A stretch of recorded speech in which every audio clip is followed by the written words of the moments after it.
Thank you, Robert, and thank you all for staying for this session.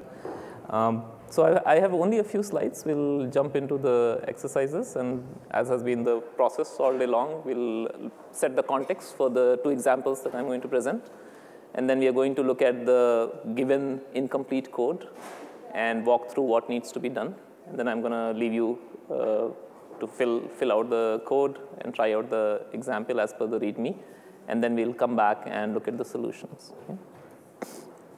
So the first example is on source routing. And this showcases the ability of P4 to define new types of headers and the use of header stacks, as was alluded to in the earlier talk today. And here, this example is set up with a similar topology that we have seen pretty much all day. It's with 3 switches, and we have host H1 that is connected to switch S1. And in this example, we want to send a packet to host H2, which is connected on switch S2. And the way we are going to do that is create a header that looks something like this.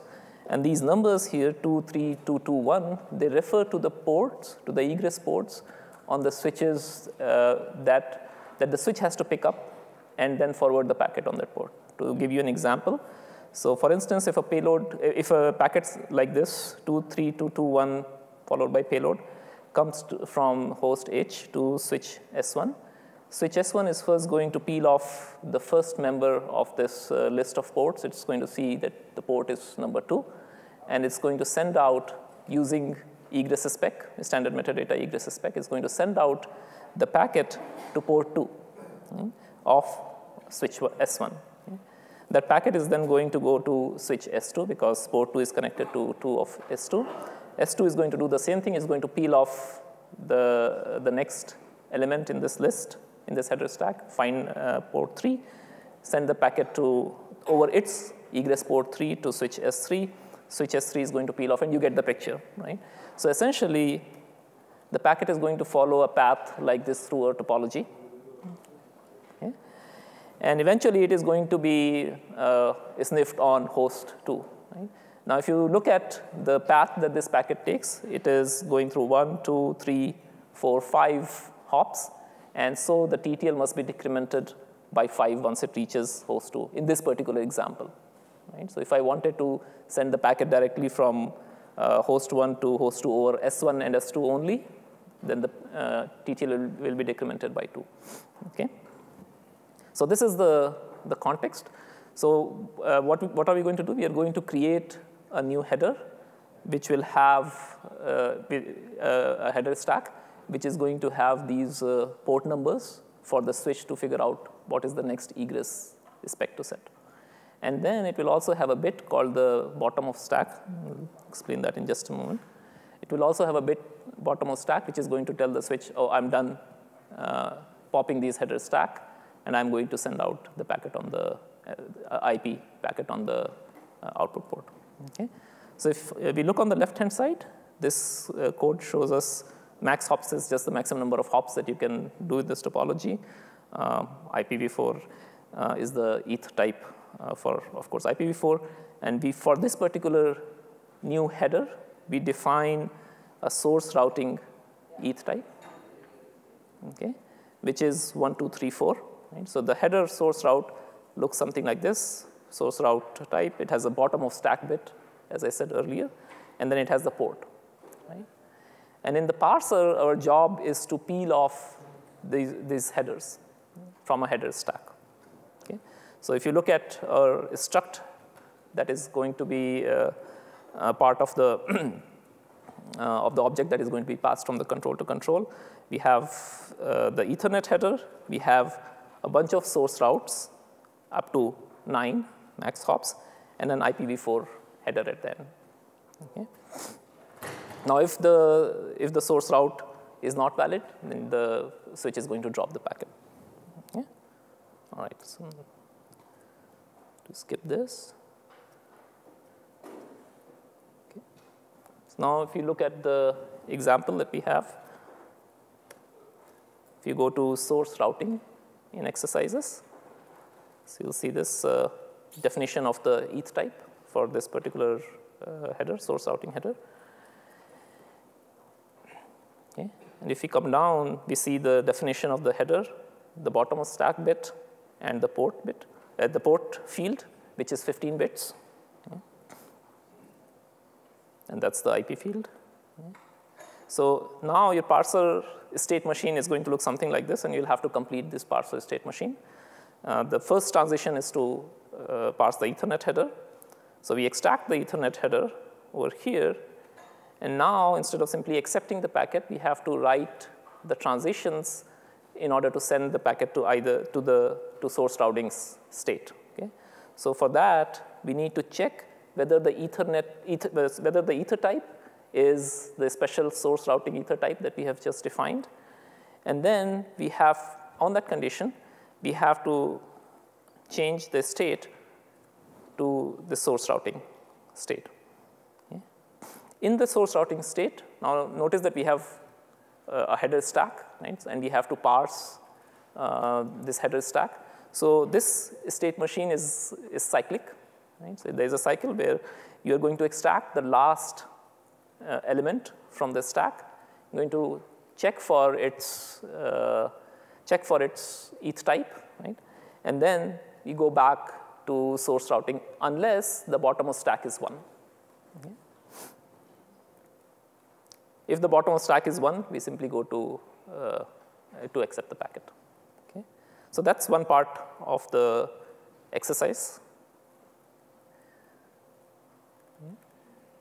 The next part of the exercise is to complete the set next hop action. So this is the source route underscore nhop function action. And here, all we are doing is we are setting the standard metadata dot egress spec to the extracted, to the topmost extracted port. Right? So remember that this header dot source routes is a stack. So we want to look at the outermost source route element, and then we are going to also pop the stack so that the next switch that gets this packet is going to look at the following port to figure out its egress spec. Is that clear? Any questions? Yeah.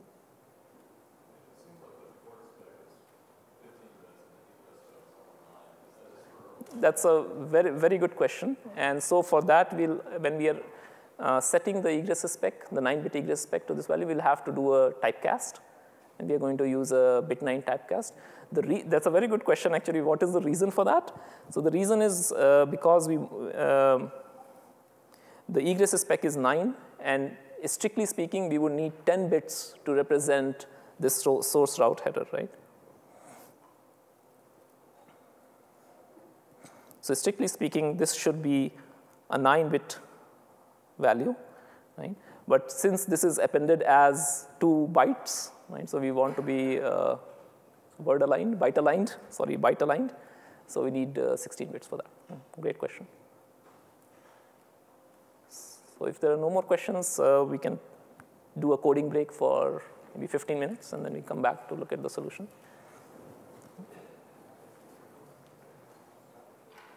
Question? So in the README, it specifies that we can transition to parsing IPv4 after the last header. Is that just at the next switch when we don't find anything in? So if we have reached the bottom of stack, yeah, then we can simply parse the IP. So we should transition to parsing IP after reaching the bottom of the stack? After reaching the bottom of stack. Okay, thank you. Okay, so I'll quickly walk through the solution. We can go to the next assignment. Okay. Right. So if we look at the parser, we have the transition to parse the Ethernet. And in this state, we extract the Ethernet header. And this is the part that you're supposed to fill in. And we use transition select, where we check the Ethernet type. And if the Ethernet type is source routing, then we go to parse source routing state. In the parse source routing state, we extract the next header. So this concept of next and last was introduced in the previous talk, and this is specific to header stacks. So here, once we enter, this is parse state, source routing state, we extract the next source route header, which would contain the bottommost stack field and the port that we want to send this packet out on. Right? And this last means that indicates the last element of the stack that we just extracted. Okay? And so here we check if the bottom of stack is 1, which means we are done with all these source route ports. We can go to extract the IPv4 header. Otherwise, we keep going in this cycle. Okay? And finally, we extract the IPv4. Also, we had the source route next hop action that needed to be completed. And here, we are simply setting the egress spec to the port that of the topmost element in the header stack. Right? So 0 means the outermost, 1 means inner, and so on. Okay? And again, as someone asked, why we have this discrepancy between the egress spec bit width and the port bit width. So we need to do a typecast with bit 9. And this is kind of important. So we need the next switch to not see this element, this port element, right? Because the next switch should see the next port element. So we pop from the front 1 element. Right? So this would essentially prepare the parsed packet representation for the next switch. And so the other actions are similar. In the apply block, we check if the source route header is valid. If it is not, then we just drop it. If the bottom of stack is 1, which means we are done. So source route finish. Oops.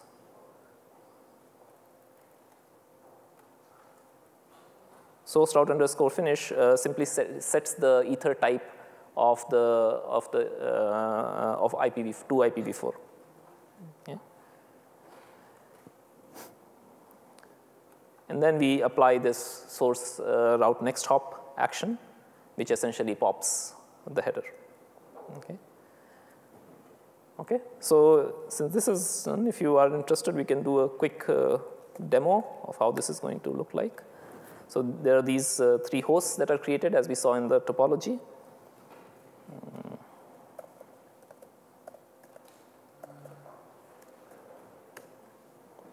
Okay, so here we have the 2 nodes, H1 and H2. So we are trying to listen on H1. Okay. And then we are going to send the packet from host 1.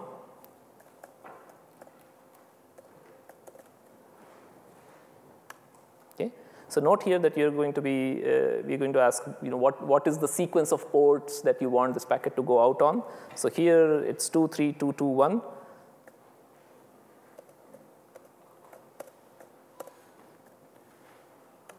So this generates a packet in the format that we had defined, with the TTL of 64. Now, since there were 5 hops, the TTL that you are going to see on host 2 is 59. Okay. We could try a different route. So for instance, we could simply send it over switch 1 and switch 2 without going through switch 3. And then you'll see that the TTL has been decremented by 2, which means only 2 hops were taken. Okay. All right, so if this is clear, we're going to move on to the next exercise. Okay, so the next exercise is a calculator. And there are a couple of small new concepts that we learn in this exercise.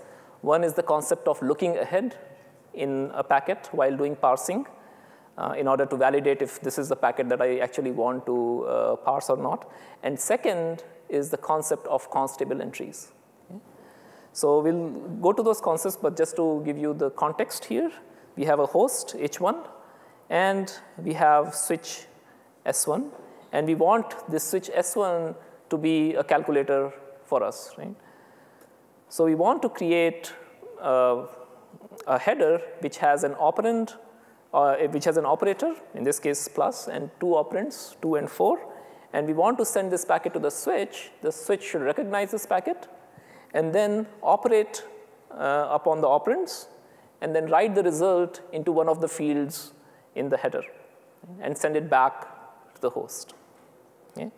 So essentially, the switch performs the computation locally, writes the result, and then sends it back to the host. So for that, we need to define a packet format for this exchange. So we have this packet header, which has P4 version op is the operation. And we have two 32-bit operands and a 32-bit result field. Okay? So a table is going to have essentially these, it's going to process these packets. But what we want to show in the example, and I'll get to that in a moment, is that instead of involving the data plane to actually create entries in the switch to do addition, if the operation is addition, do the action for addition. If the operation is OR, do the action for OR. Instead of doing that, we can create const table entries also. Right? So when you change your P4 program to introduce const entries, there is no impact on the controller. Okay. Right. So we'll now look at the example in the code. We'll walk through it and okay.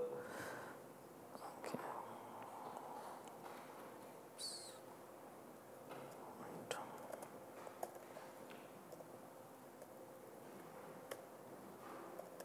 Mm-hmm.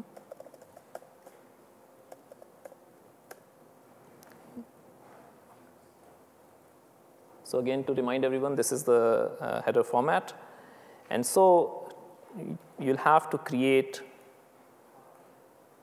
a new header, essentially populate this new header type, p4calc_t, with this new format.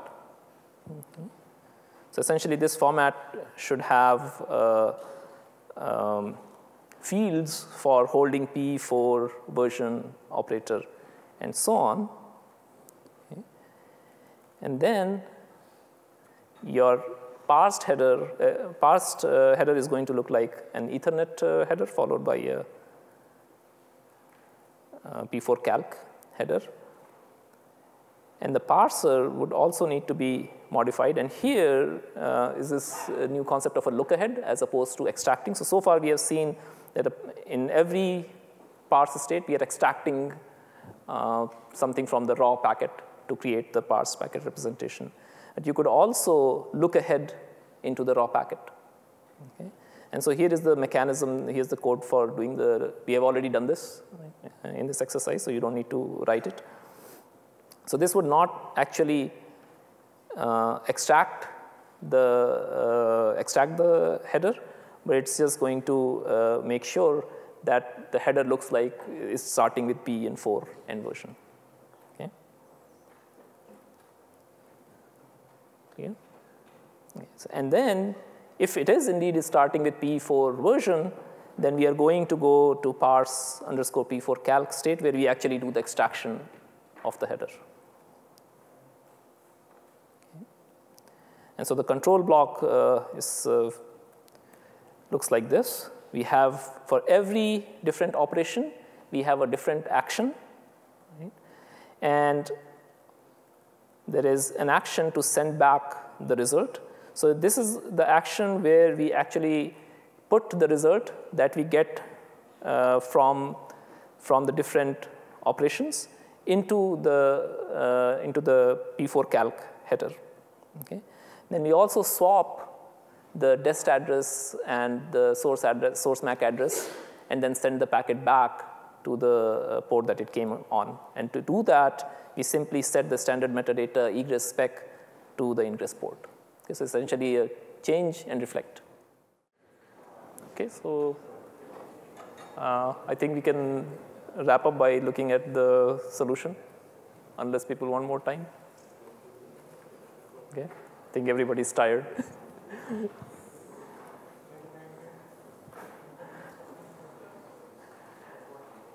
Okay, so I'll quickly go over the solution.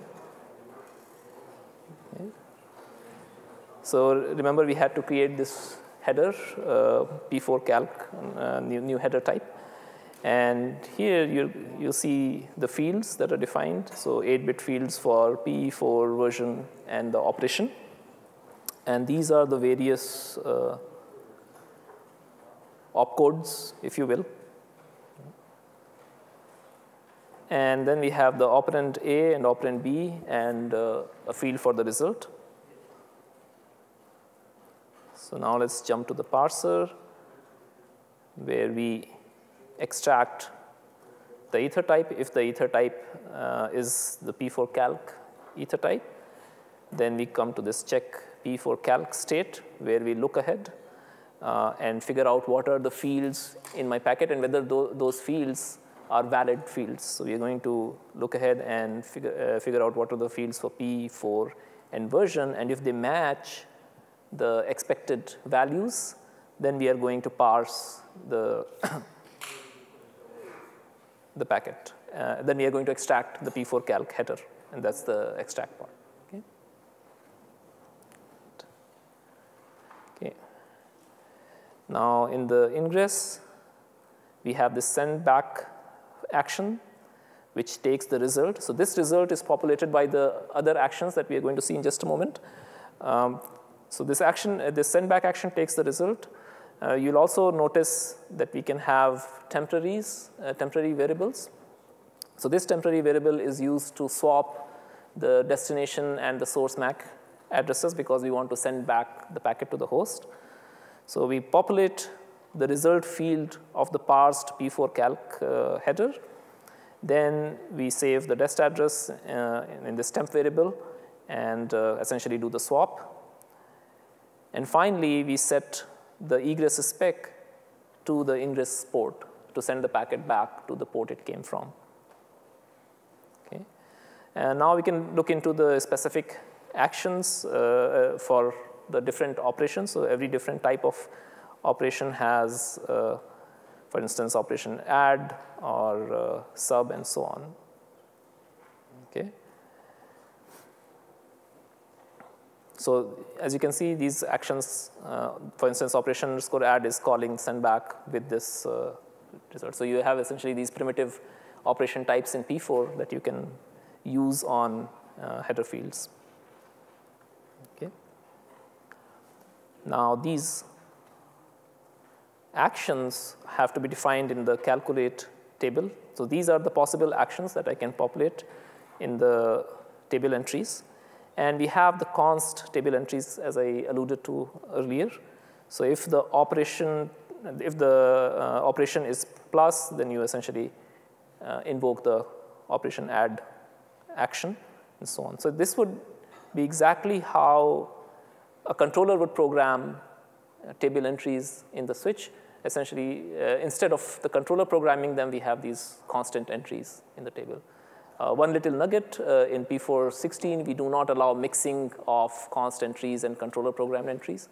So you cannot have a table where you have some const entries and you also allow table entries to be written through P4 runtime. So a table with const entries is essentially a const table. Okay. All right, so we can now run our example. So you have one switch connected to one host.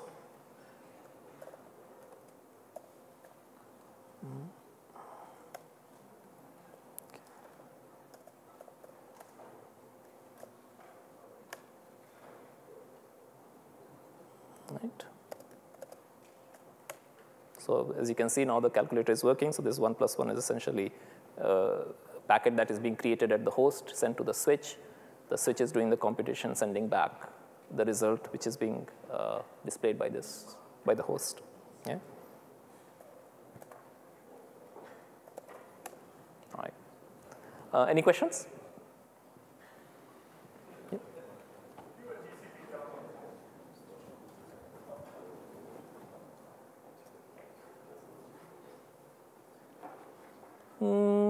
I haven't used, sorry.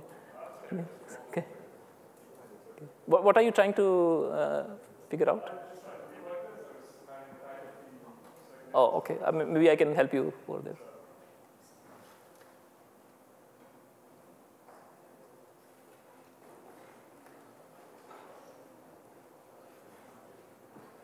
Okay, so thank you for your patience. This.